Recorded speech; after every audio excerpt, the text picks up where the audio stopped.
History with ठीक है sir.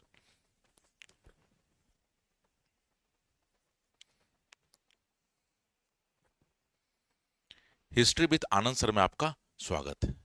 हम लोग पिछले लेक्चर में क्या देखे थे? तो यूरोपियों का आगमन देखे थे। अब यूरोपियों के आगमन को यहीं स्टॉप करेंगे और क्या करेंगे, तो कुछ क्वेश्चन के माध्यम से इसको सीखने का प्रयास करेंगे। जैसे 15-20 क्वेश्चन पर कर लेते हैं हम लोग यूरोपियों के आगमन पर, तो चीजें क्लियर हो जाएंगी। उतना ज्यादा टाइम देने का चीज ये है नहीं। ठीक है। अब जो हम लोग नेक्स्ट टॉपिक मूव करेंगे, वो देखेंगे क्या, वो क्या देखेंगे कि तीन चीज देखना है। अब हम लोग यूरोपियों का आगमन देख लिए हैं। अब देखेंगे मुगल का पतन। मुगल का पतन एवं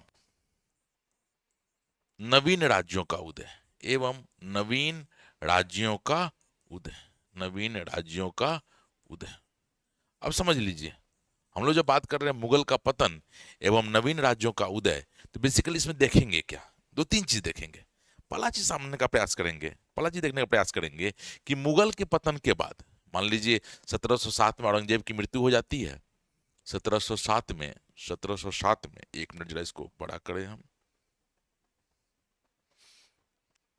1707 में, 1707 में औरंगजेब की मृत्यु हो जाती है। उसके बाद क्या होता है, तो हम लोग देखेंगे मृत्यु हो जाने का तो ऐसा क्या हो गया कि 50 वर्षों के अंदर ही मुगल पतन की ओर चले गए। और जो यूरोपीय कंपनियां थी जो व्यापार करने आई थी, कैसे राजनीतिक शक्ति की ओर बढ़ गए। उसमें खासकर ब्रिटिशर्स को देखेंगे कि ब्रिटिशर्स कैसे राजनीतिक शक्ति की ओर बढ़ गए। तो बेसिकली ये तो सेकंड पार्ट है। फर्स्ट पार्ट में देखेंगे कि मुगलों के पतन के बाद देखेंगे राज्य जो उदित हो रहे हैं उसको कैसे बांटा गया है। तो देखिएगा, मुगलों के पतन के बाद राज्य को तीन भागों में बांटा गया है। पहला बोलते हैं उत्तराधिकारी राज। उत्तराधिकारी राज। उत्तराधिकारी राज। दूसरा बोला गया है, दूसरा बोला गया है बेसिकली, दूसरा बोला गया है जिसको बोलते हैं नवीन राज। नवीन राज। और तीसरा बोला गया है, तीसरा बोला गया है स्वतंत्र राज। स्वतंत्र, स्वतंत्र राज। एक चीज समझ लीजिए, एक चीज समझ लीजिए, इसको तो हम लोग पीडीएफ में भी देंगे, डिटेल भी देखेंगे भी। बेसिकली आज इंट्रोडक्शन हम लेकर जा रहे हैं कि बेसिकली कैसे पढ़ेंगे इस सेक्शन को।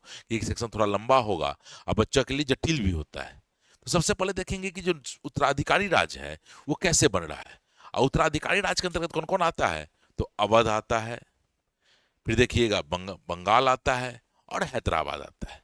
एक्चुअली ये सब कभी मुगलों के राज थे और धीरे धीरे मुगलों से स्वतंत्र होके ये अलग राज के रूप में स्थापित होना शुरू कर दिए। तो प्रश्न उठता है कैसे अलग स्थापित हुए, कैसे क्या हुआ, उसको देखना है। दूसरा चीज देखना है नवीन राज। देखो, नवीन राज का मतलब होगा कि इसकी चर्चा हम लोग एंशियंट में भी नहीं देखे थे, मिडाइवल में भी नहीं देखे थे। जैसे नवीन राज के अंतर्गत मुख्य रूप से तीन राज को देखेंगे। नवीन राज के अंतर्गत मुख्य रूप से देखेंगे हम लोग सिख को देखेंगे। हम लोग देखेंगे कि सिख एक धर्म के रूप में था, बाद में राज के रूप में कैसे संगठित हो गया। बाद में हम लोग क्या देखेंगे कि हम लोग देखेंगे क्या, जाट को भी देखेंगे, फिर देखोगे मराठा को भी देखेंगे। ये सब वो राज थे जिसका चर्चा हम लोग देखे नहीं थे, लेकिन देखिएगा 1707 के बाद बहुत तेजी से राज के रूप में उदित होंगे, तो इसको देखेंगे। और दक्षिण भारत में जब कुछ राज्य जो हैं जो कभी मुगलों के अधीन नहीं थे, जैसे मैसूर, उसको देखेंगे। और कैसे ये लोग आगे बढ़ रहे वो देखेंगे।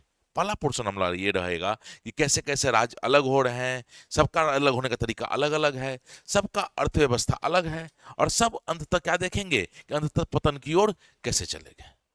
दूसरा फेज जो देखेंगे वो देखेंगे यूरोपीय कंपनी कैसे आपस में संघर्ष करते हुए ब्रिटिश कैसे सबसे आगे बढ़ के चली गई।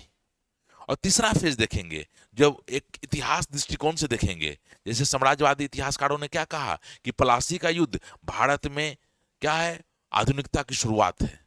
तो फिर राष्ट्रवादी इतिहासकारों ने कहा कि हम 18वीं शताब्दी के प्रारंभ को हम लोग क्या अंधकार का युग नहीं कह सकते हैं, तो उन्होंने भी एक तर्क दिया है। तो थोड़ा इतिहास लेखन को भी देखना शुरू करेंगे। फिर क्या करेंगे, इससे संबंधित जो क्वेश्चन आंसर होगा उसको देखेंगे। और अब जैसे जैसे अभी हम क्या बोल रहे हैं, अल्टरनेट डे क्लास रखेंगे, अभी अल्टरनेट डे वीडियो बनाएंगे, अगले सप्ताह भी अल्टरनेट डे वीडियो रहेगा। और धीरे धीरे कोशिश करेंगे कि अल्टरनेट डे होने के बाद भी सैटरडे संडे को टाइम मिले तो उसमें थोड़ा लाइव आके आंसर राइटिंग की ओर जा सके। तो आंसर राइटिंग की ओर कैसे जाएंगे उस पर तो बात की बात है। तो फिलहाल अभी हम लोग ये एक्चुअली वीडियो बनाने का मकसद क्या है कि इंट्रो दे देना कि हम लोग आगे कैसे बढ़ेंगे। तो हम लोग देखेंगे कि हम लोग ये देखेंगे कि 1707 तक, 1707 से लेके 1707 से लेके 1757 तक भारत में क्या हो रहा है, भारतीय राज्य के साथ क्या हो रहा है वो देखेंगे। यूरोपीय कंपनी कैसे हावी हो रही है वो देखेंगे। और तीसरा चीज देखेंगे, क्या यह अंधकार का युग था, इस पर जो प्रश्न लगा दिया साम्राज्यवादी इतिहासकारों ने, इसको देखेंगे। ठीक है। और अब इसके बाद क्या देखना होगा, तो हम लोग देखेंगे ब्रिटिश नीति। ब्रिटिश नीति आने से पहले इस पर देख लेंगे। हमको लगता है इस पर 4-5 वीडियो बनना चाहिए, क्योंकि बच्चे को इस पर विजन बहुत क्लियर होता नहीं है, और रटते तो हैं लेकिन समझ में आता नहीं है। दूसरा चीज समझ लीजिए, जनरली यूपीएससी तो कभी से क्वेश्चन पूछता नहीं है, लेकिन स्टेट पीसीएस लेटर मुगल से क्वेश्चन डाल देता है। कोई भी स्टेट पीसीएस हो, बिहार हो, यूपी हो, झारखंड हो, कभी ना कभी दो क्वेश्चन एक क्वेश्चन डाल देता है यहाँ से। इसलिए थोड़ा इसको देख लेंगे ताकि आपका ये समस्या दूर हो सके।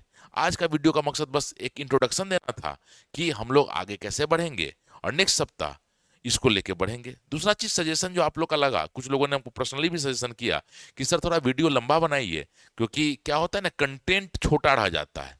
तो अब कोशिश करेंगे, जैसे अभी हमारा मकसद था 15 मिनट का वीडियो बनाना, 20 मिनट का वीडियो बनाना, लेकिन अब कोशिश करेंगे 40 से 45 मिनट का वीडियो बनाए।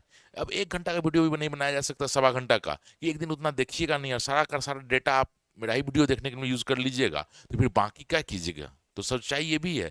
इसलिए अब कोशिश करेंगे कि कम से कम 35 से 40 मिनट, 45 मिनट का वीडियो बनाए, ताकि एक स्ट्रेस, एक टॉपिक खत्म कर सके।